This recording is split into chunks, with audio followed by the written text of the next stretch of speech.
नमस्कार साथियों, स्वागत है आप सभी का हमारे निर्मल क्लासेस यूट्यूब चैनल पर। और सभी साथी, आज हम पढ़ेंगे पर्यावरण अध्ययन रीट प्री का एक सब्जेक्ट है। तो जितने भी विद्यार्थी रीट प्री की तैयारी कर रहे हैं वो सभी साथी इस क्लास को एक बार ज़रूर ज्वाइन करें। मैं आपको बता देता हूं कि आपका जो पर्यावरण अध्ययन का सिलेबस है वो बहुत ही छोटा सा, और इसके कुछ ही अध्याय हैं, लगभग 15-20 चैप्टर होंगे इसके। तो आप सभी को बिल्कुल भी चिंता नहीं करनी है, पर्यावरण अध्ययन का पूरा सिलेबस मैं करवा दूंगा। और साथ ही साथ आप सभी के लिए इसके नोट्स भी हमारे डिस्क्रिप्शन बॉक्स में लिंक दिया गया है, खुराना स्टडी ऑफिशियल। उस ऐप से जा कर के आप लोग परचेज़ कर लें। तो क्लासों का टाइम टेबल भी आपको निश्चित पता होना चाहिए। आप सब लोग जानते हैं कि मैंने 5 जून 2023 से रीट प्री और मेंस दोनों की पेपरों की तैयारी मैं आपको करवा रहा हूं, और हम एक एक चैप्टर को बहुत अच्छे से पढ़ रहे हैं। लेकिन आप सभी जानते हैं कि जो बड़ी बड़ी कोचिंगों में आज लूट रहे हैं बच्चों को शिक्षा के नाम पर, मैं आप सभी को वही मटेरियल, बड़ी कोचिंगों में कोई अलग से मटेरियल नहीं पढ़ाया जाता, यही मटेरियल पढ़ाया जाता है, लेकिन उसकी फ़ीस लगभग 10 से 15-20 हज़ार रुपये आपसे ली जाती है। तो आप सभी समय की और पैसे दोनों की बचत करके आप यहाँ से इस चीज़ को पढ़ेंगे। और चलिए अब हम शुरुआत कर लेते हैं अपने चैप्टर की। आज का हमारा तीसरा चैप्टर होगा वस्त्र एवं आवास। 2 चैप्टर मैंने अपनी पहली क्लास के अंदर करा दिए हैं। आप सभी लोग पहली वीडियो को जा कर के देखेंगे। आप लोगों के लिए प्लेलिस्ट मैंने यूट्यूब पर बना रखी है, और जो भी सब्जेक्ट है सब्जेक्ट को टॉपिक वाइज मैंने पढ़ाया है। वस्त्र एवं आवासों में सबसे पहले हम वस्त्रों की बात करते हैं और आवासों की बात करते हैं। तो वस्त्र साथियों जो हैं वो ऋतुओं के आधार पर, राज्यों के आधार पर और वस्त्रों के रख रखाव के आधार पर यहाँ पर विभाजित किए गए हैं। एक एक चीज़ को हम वेरीफाई करेंगे। साथ ही साथ आवास, ये 2 बिंदु मैंने अलग अलग डिवाइड कर लिए हैं। आवास की अगर हम बात करें यहाँ पर, तो आवास भी यहाँ पर मैंने 2 भागों में बांटा है, मनुष्यों के आवास और जीव जंतुओं के आवास। इस टॉपिक से जब प्रश्न पूछा जाता है तो बहुत ही सरल पूछा जाता है और सीधा सीधा पूछा जाता है, और कैसे पूछा जाएगा वो मैं आपको आगे बताऊँगा। मनुष्यों के आवास साथियों, यहाँ पर जातियों के आधार पर, आवासों की स्वच्छता के आधार पर और आवास निर्माण सामग्री, इन सभी जो पॉइंट हैं इन सब की हम बात करेंगे। और ये कक्षा 1 से 5वीं तक के टॉपिक हैं, और इसका स्टैंडर्ड मैंने कक्षा 1 से 10वीं तक का लिया है। एनसीईआरटी और आरबीएससी की बुकों से तैयार नोट से आप सभी लोग इनको अच्छे से पढ़ लें, और ये कोचिंगों में बहुत कम ही पढ़ाए जाते हैं। तो साथियों, आप विद्यार्थी जितने भी रीट प्री की तैयारी कर रहे हैं उनके लिए सबसे रामबाण क्लास होंगी। तो आपको अब हम चलते हैं वस्त्रों को लेकर के। वस्त्रों की बात करते हैं तो ऋतुओं के आधार पर वस्त्र 3 प्रकार के होते हैं। गर्मियों में वस्त्र पहने जाते हैं, वो कौन कौन से हैं? तो देखिएगा, सबसे पहले हल्के रंग के वस्त्र पहने जाते हैं, और सूती वस्त्र गर्मियों में पहने जाते हैं। एक बार सभी विद्यार्थी मेरी बात से अगर सहमत हों और मेरी क्लास अगर आपको अच्छी लगती है तो रोज़ाना आप लोग क्लास लिया करो, और मुझे मोटिवेट आप जितना करोगे मैं उतना ही ज़्यादा आपके लिए काम करूँगा। सर्दियों के वस्त्रों की बात करें तो साथियों, सर्दियों में गहरे रंग के वस्त्र और ऊनी रेशमी वस्त्र पहने जाते हैं।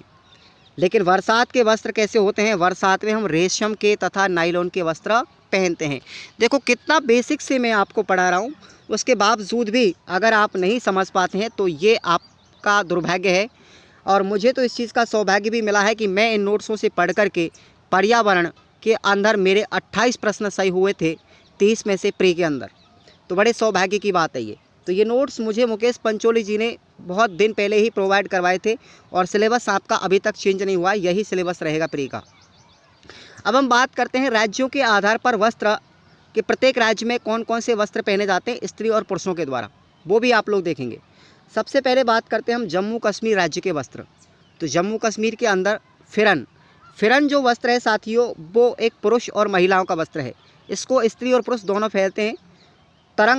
तरंगा महिलाओं के द्वारा पहना जाता है, ये एक सिर का वस्त्र है। बुर्गा जो है साथियों महिलाओं का वस्त्र है। पठानी सूट पुरुषों का वस्त्र है, और कसाबा पुरुष में महिलाओं की एक लाल टोपी है। तो आपने जम्मू कश्मीर राज्य में पहने जाने वाले स्त्री और पुरुषों के वस्त्र देखे हैं। इन सभी को आप लोग एक बार अच्छे से पढ़ के जाएंगे। प्रश्न सीधा ही पूछा जाता है, तिरंगा किस राज्य का वस्त्र है? तो तिरंगा अपना महिलाओं के सिर का वस्त्र है जो जम्मू कश्मीर राज्य में पहना जाता है। कशाबा हमारी पुरुष और महिलाओं की लाल टोपी है, जहाँ के जम्मू कश्मीर के लोगों की। उसके बाद अगला राज्य आता है हमारा लद्दाख। तो लद्दाख क्षेत्र के अंदर 2 वस्त्र पहने जाते हैं, आपको याद रखना है। एक तो है कुंटोफ जो महिलाओं का है, और दूसरा है गोचा, वो पुरुष पहनते हैं गले के अंदर। गले में गोचा जो वस्त्र है वो लद्दाख के पुरुषों द्वारा पहना जाता है और कुंटोफ महिलाओं के द्वारा पहना जाता है। उसके बाद हिमाचल राज्य के वस्त्रों की बात करते हैं। तो हिमाचल के अंदर आपको ये सभी वस्त्र याद रखने हैं और इनको आपको रटना पड़ेगा, इसमें समझाने की कोई ज़्यादा बड़ी बात नहीं है। लौनचारी जो वस्त्र है साथियों, महिलाओं के द्वारा पहना जाता है। राहिंदे महिलाओं के द्वारा पहना जाता है, वो सिर पर पहना जाता है। टेपांग है वो पुरुषों की टोपी है। पुरुषों की टोपी कैसी है? टेपांग है, टेपांग कहलाती है हिमाचल प्रदेश के अंदर। और गद्दाख जो है, गद्दाख हमारा पुरुषों का वस्त्र है जो कमर पर पहना जाता है। सुथान हमारा पुरुषों का वस्त्र है और ये एक पजामा होता है, पाजामा जिसको हम बोलते हैं। कीरा महिलाओं के द्वारा कमर पर कसे जाने वाला एक बेल्ट है। और रेगोया पुरुषों का ऊनी कोट है। होजुक हमारे महिलाओं का वस्त्र है। तो आपने यहाँ पर ये 8 प्रकार के वस्त्र पढ़े हैं। लौनचारी, राहिंदे, टेपांग, गदांग, शुथान, कीरा, रेगोया और होजुक, ये सभी हमारे हिमाचल प्रदेश के वस्त्र हैं जो स्त्री और महिलाओं के द्वारा विशेषतः पहना जाते हैं। उसके बाद आगे बात करते हैं, अगला राज्य हमारा केरल राज्य। केरल राज्य के अंदर बात करते हैं तो यहाँ पर मुंडू या नेरियाथु जो वस्त्र है वो पुरुषों के द्वारा पहना जाता है। और मुंडुम या नेरियाथुम जो वस्त्र है वो महिलाओं के द्वारा पहना जाता है। तो केरल की भाषा ही ऐसी है कन्नड़, तो उस कन्नड़ भाषा में ये वस्त्रों के नाम हैं, आपको याद रखने हैं। मुंडू या नेरियाथु जो पुरुषों का है और मुंडुम या नेरियाथुम महिलाओं का वस्त्र है, याद रख लेना। मिजोरम राज्य के वस्त्रों की बात करते हैं तो आपको 3 याद रखने हैं। पहला है हमारा पुआन। पुआन जो वस्त्र है पुरुषों के द्वारा पहना जाता है और पुआन चेई है वो महिलाओं के द्वारा पहना जाता है। लेकिन मिजोरम राज्य के जो स्त्री पुरुष है उनकी टोपी आपको याद रखनी है। उस टोपी का नाम है लुखुम या जापी। लुखुम या जापी, याद रख लेना इसको, लुकुम या जापी, ठीक है। उसके बाद नागालैंड राज्य के वस्त्रों की बात करते हैं। एक बार सभी विद्यार्थी दिल से कमेंट करो, आपको कमेंट में लिखना है कि ये वीडियो आपको कैसा लग रहा है और अपने मन की आवाज़ को लाइक करके मेरे तक पहुंचाने की कोशिश करें। मैं आपके लिए इतना दिन रात मेहनत कर रहा हूँ, लगातार आपके लिए मैं पूरा सिलेबस करवाऊँगा, ये मेरा आपसे वादा है। आपको इतनी बड़ी बड़ी कोचिंगों में पैसे लुटाने की बिल्कुल भी ज़रूरत नहीं पड़ेगी अगर आप समझदार हैं तो फिर, वरना वैसे तो आप पैसे को कितना भी खर्च कर दीजिएगा, मैटर आपको कहीं ना कहीं मिल ही जाएगा। लेकिन मैं आपको जो फ्री में इतना बेटर कंटेंट दे रहा हूँ वो आपको शायद ही कहीं मिले। नागालैंड राज्य के वस्त्रों की बात करते हैं तो पहला आता है हमारा किल्ट, और ये काले रंग का वस्त्र है। किल्ट क्या है? काले रंग का वस्त्र है। लुंग पेंसु जो है साथियों वो नीले रंग का वस्त्र है। कैसा है? नीले रंग का वस्त्र है लुंग पेंसु। तो ये दोनों आपको याद रखने हैं। आगे बात करते हैं असम राज्य के वस्त्र। असम राज्य के वस्त्रों में पहला आता है हमारा मीनू। ये मीनू है वो हमारा पुरुषों का वस्त्र है। और दूसरा है मूंगा, ये मूंगा महिलाओं का वस्त्र है साथियों।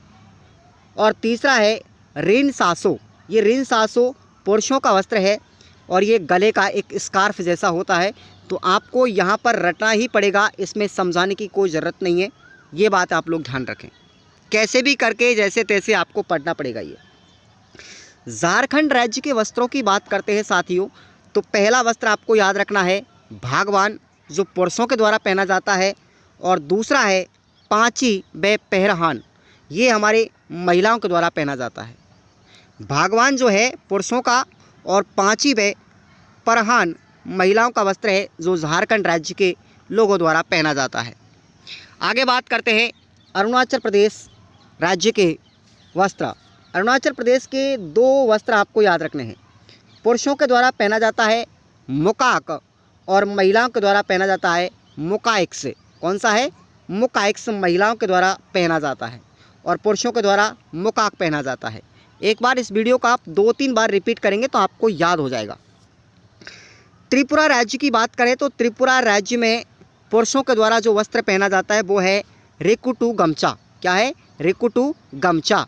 और महिलाओं के द्वारा जो वस्त्र पहना जाता है वह है रेगनाई। क्या है? रेगनाई। क्लियर? ये आपको याद रखने हैं। उसके बाद पंजाब राज्य के वस्त्रों की बात करते हैं तो आपको पहला याद रखना है फुलकारी। क्या है? फुलकारी। ये फुलकारी साथियों एक शॉल का नाम है। शॉल जो हम पहनते हैं, लोई जिसको हम कहते हैं, वो है। दूसरा है सरारा, या इसको हम लोचा भी कहते हैं, और ये महिलाओं के द्वारा पहना जाता है। सरारा या लोचा महिलाओं का वस्त्र है।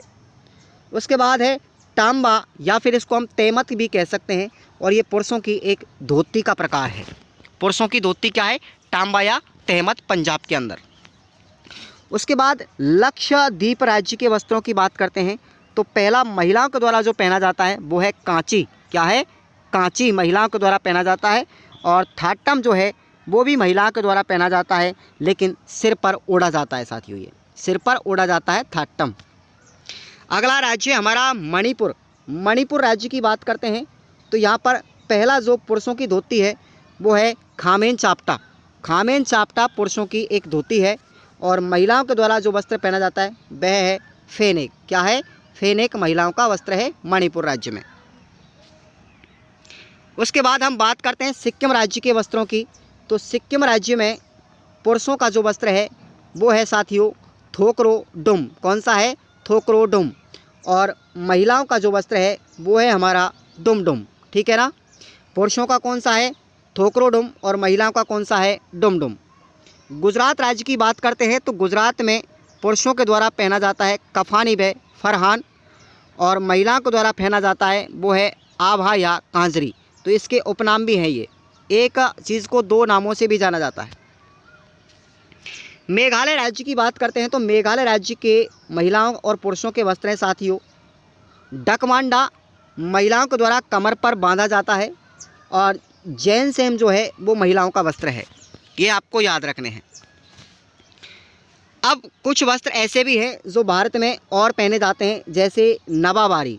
ये साथियों महाराष्ट्र में गोवा में महिलाओं के द्वारा पहनी जाती है। 9 गज की साड़ी है ये।